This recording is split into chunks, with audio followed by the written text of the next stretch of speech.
Actually में हमारा कोई बैकग्राउंड बहुत पुराना या बहुत कोई बिजनेस फैमिली से नहीं है।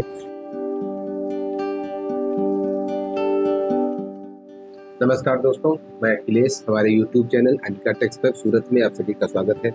साथियों, आज मैं आपसे अपनी उस जो हमारी बेसिक फिलॉसफी है उसके बारे में बातचीत करना चाहूँगा। तो हमारी जो बेसिक फिलॉसफी है उसके बारे में आप लोगों को बताना चाहूँगा कि हमारी फिलॉसफी हमारे बिजनेस को कैसे ड्राइव करती है और कैसे हम लोग हमारे बिजनेस को रन करते हैं, कैसे हम लोग हमारे बिजनेस को चलाते हैं। एक्चुअली में हमारा कोई बैकग्राउंड बहुत पुराना या बहुत कोई बिजनेस फैमिली से नहीं है कि कोई हमारा बैकग्राउंड किसी बिजनेस फैमिली से हो।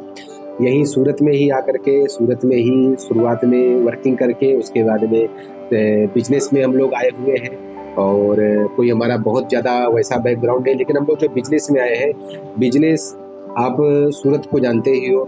सूरत जो है टेक्सटाइल का हब है इंडिया में, भारत में, समझ लीजिए इंडिया में ही नहीं एशिया में। टेक्सटाइल के मामले में चाइना के बाद में अगर किसी का नंबर आता है, चाइना की जो सिटी है खुंजाऊ करके, उसके बाद में अगर नंबर आता है तो सूरत का ही नंबर आता है। वैसे तो टेक्सटाइल के मामले में या गारमेंट के मामले में लुधियाना हो गया, तिरपुर हो गया, कोलकाता हो गया, दिल्ली हो गया, सभी है। बट जो बेस है, बेस में जो कपड़े का मैन्युफैक्चरिंग है, कपड़े का जो मेन हब है वो सूरत ही है। तो सूरत में हम लोग कैसे रन करते हैं, हम लोग बिजनेस में अपने को कैसे क्वालिटी डेवलप करते हैं, कैसे फैब्रिक डेवलप करते हैं और क्या क्या करते हैं, उसके बारे में हम आपसे थोड़ी बहुत चर्चा करेंगे। तो आप लोग हमारे वीडियो में लास्ट तक बने रहिए, हमारे यूट्यूब चैनल को लाइक कीजिए और सब्सक्राइब कीजिए। आपको 1 to 1 करके हम बहुत सारी चीज़ें बताएंगे। फैब्रिक के बारे में हम आपको बतावें तो फैब्रिक के बारे में सबसे पहले हमारे पास यान के बारे में, जो फैब्रिक का बेस है यान, धागे का, धागे के लिए हमारे पास यान टेंशन मीटर, यान का डेनियर का जो मशीन आता है वो पूरा लैब का पूरा सेटअप है। जो भी कपड़ा मशीन के ऊपर बनता है, पहले धागा जो बनता है, धागे का पूरा डेनियर, फिलामेंट और उसका पूरा चेक किया जाता है। उसके बाद में उसका जब कपड़ा बनाया जाता है, ग्रे स्टेज पे कपड़े का वीविंग किया जाता है। तो कपड़े की वीविंग में उसका जीएसएम क्या है, ग्रे स्टेज पे उसका पन्ना क्या है, उसमें शॉर्टेज क्या आएगी और क्या आ रही है, उसके अंदर नेचुरल स्टेज वगैरह क्या है। उसके बाद में उसमें मैकेनिकल स्टेज जो स्पंडेक्स का यूज करते हैं, उसमें कितना % अपने को डालना चाहिए तो एक्चुअल स्टेज आएगा। क्योंकि कई बार स्पंडेक्स डालने के बाद कपड़ा फुग्गा जैसा बन जाता है, अपनी जगह पर स्टेज होता है बट अपनी जगह पर वापस नहीं जाता है।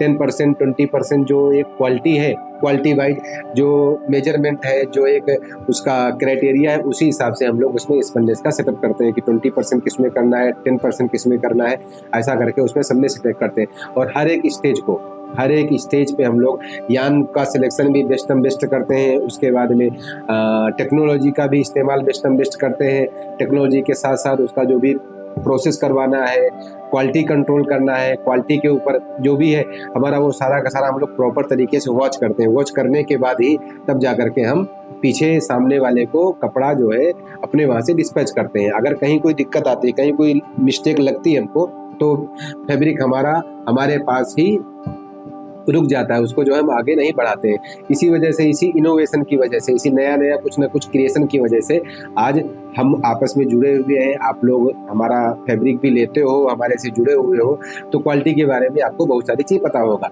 और क्वालिटी के बारे में तो क्या, देखिए फैब्रिक का बिजनेस है, कपड़े का बिजनेस है, तो थोड़ा बहुत 19-21 कई बार क्या होता है कि माइनर मिस्टेक, जो एक आदमी से मिस्टेक होती है ना, मेंटली किसी का नहीं होता कि हमको खराब माल भेजना है या खराब माल जाना चाहिए। कई बार क्या होता है, कोई ना कोई चीरा हो गया, नीडल लाइन हो गया या कोई पन्ना प्लस माइनस हो गया जरा सा, वो कई बार हो जाता है। तो उसके लिए भी हमारे वहाँ पूरी सुनवाई होती है। और फैशन इंडस्ट्री में तो आप लोग जानते हो, सबसे पहले क्वालिटी फर्स्ट है, सबसे पहले क्वालिटी को ही रखा जाता है।